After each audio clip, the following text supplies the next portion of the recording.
difícil. É aquilo que você se projeta, você se programa, você idealiza, que você falou, você mentaliza, você pensa em berço, você pensa no quarto, na cor do quarto, você pensa em tudo, né?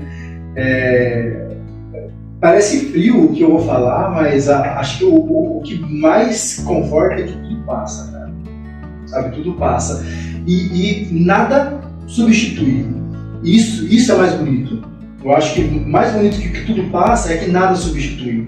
Sabe? O que eu quero dizer com isso? Nada vai substituir esse momento que a gente está passando aqui. Nada vai substituir o filho que você poderia ter e que, por alguma coisa, não veio, né? Enfim, você não conseguiu ver o rosto dele. Só que assim, as experiências que a vida traz, ela vai nos amadurecendo de tal maneira a gente se importar, sabe? Porque assim, você passar por um momento desse, difícil, e eu lembro como se fosse hoje, eu estava tocando na missa, lembro muito claramente. Estava tocando na missa, era a missa de Corpus Christi e uma missa solene, muita gente, carro de som. Assim, carro de som, a estrutura de som mesmo, assim, é algo que eu amo fazer, né? E na época amava muito mais, assim, era algo que eu gostava muito. Era um dos ápices de alegria para mim, naquele momento, era tocar nessas missas festivas, muita gente, a gente fazia arranjo, e aí pegava um músico daqui, um músico de lá, então você pegava os melhores, e assim, nossa, era prazeroso, era gostoso.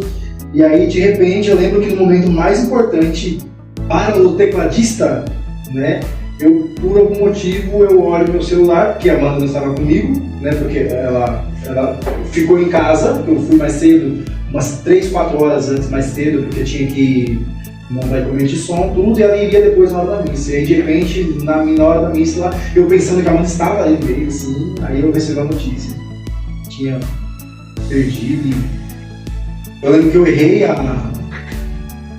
nota, não conseguia entrar, ela dependia de mim, todo mundo ficou me olhando assim, mas eu não tinha estrutura. E tá tudo bem, né? Eu acho que eu poderia ali naquele momento ter gerado um trauma de não querer tocar mais na frente de pessoas, não sei o quê.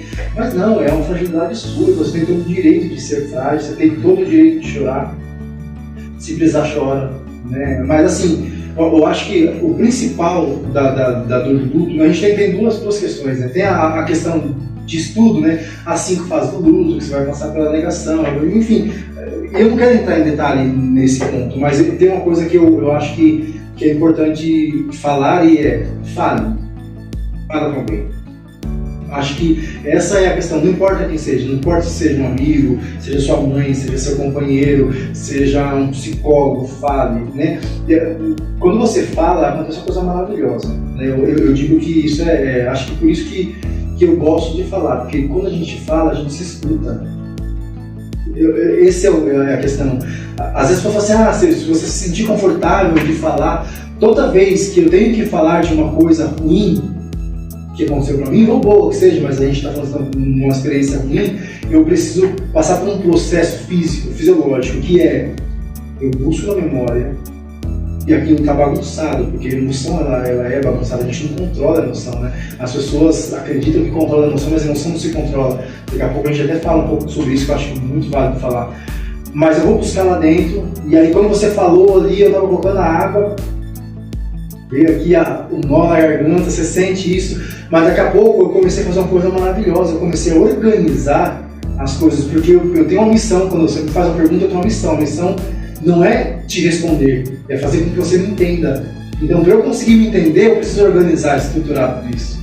E cada vez que você fala para alguém sobre alguma coisa que aconteceu, você estrutura isso de novo e você revisita de uma maneira diferente, porque você revisita de uma maneira dissociada, né? Uma coisa é você estar dentro da situação, vivendo aquele momento. Talvez quando aconteça aquele momento ali não seja a melhor hora de falar, mas numa oportunidade você fala, porque você revisita aquilo de fora e com a segurança do outro, né? A segurança porque assim, eu poderia não falar desse momento? Sim. Em que situação? Se eu não me sentisse confortável com você.